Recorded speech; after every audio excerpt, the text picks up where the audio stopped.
Sekwengezwe igama elisha ohlwini labahlukunyezwa ngokobulili nokubulawa kwabesifazane igama likaLetta Ndlovu oneminyaka engama-59 ubudala ohlala endaweni yaseLowly Extension 1. uNdlovu wadutshulwa wabulawa yisoka lakhe ngomhla ka-29 kuJuni kunyaka ka-2025. Umsolwa uboshiwe futhi usagqunywe esitokisini ngemuva kokuhoxisa isicelo sakhe sebheyili.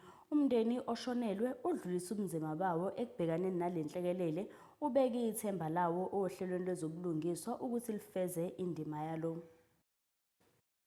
Igama likaLetta Ndlovu ebeneminyaka engama-51 longezwe kuluhlu lwamanina aswelekele ezandleni zamadoda. Ngokwenkcazelo yosapho, uLetta wadutyulwa wabulawa yindoda ebethandana nayo. Olu sapho lubalisa ngendlela abaphulukene ngayo naye kwaye luvakalisa ukuxheleka kwalo yile lahleko. Ndingathi zike zakhona iziganeko kodwa nothi ezizodubulo zokuxabana nje kwabo wade wabe umfana lo Ayanda lo uthatha imoto.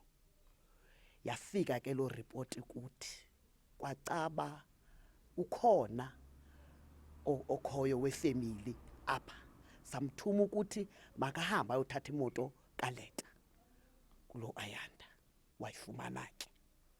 Umrhanelwa uvele kwinkundla kamantyi yaseLenasia ngomhla wesi-5 kwaye khange kube lula kusapho ukujongana naye kuba kuye kwavuseleleka intlungu kumanxeba ngekapholi. Siyacela ijustice for uLetta. Beyi-breadwinner, shiya abantwana babini, kuye kwavuka amanxeba ntombazana ndini.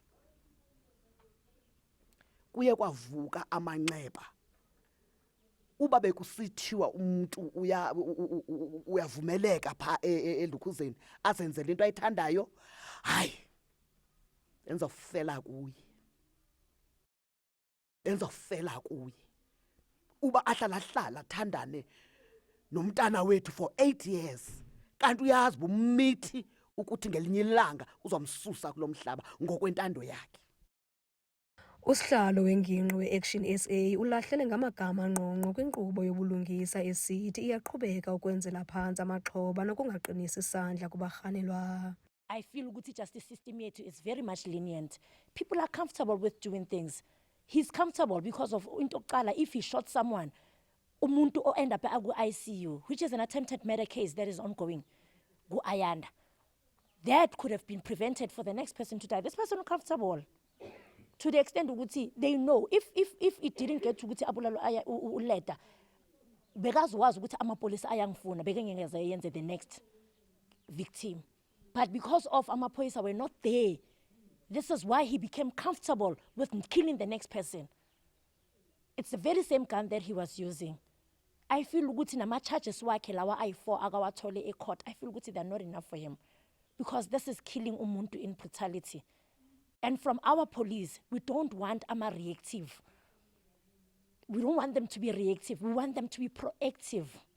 Ngethuba evela enkundleni, umrhanelwa uye wathatha isigqibo sokuyeka ukufaka isicelo sebheyile. Futhi kulindeleke ukuba avele kwakhona enkundleni ngomhla we-16 kweyoMsintsi. Kwiindaba zeSoweto TV, ndinguNomzabalazo Mduka, eLoli.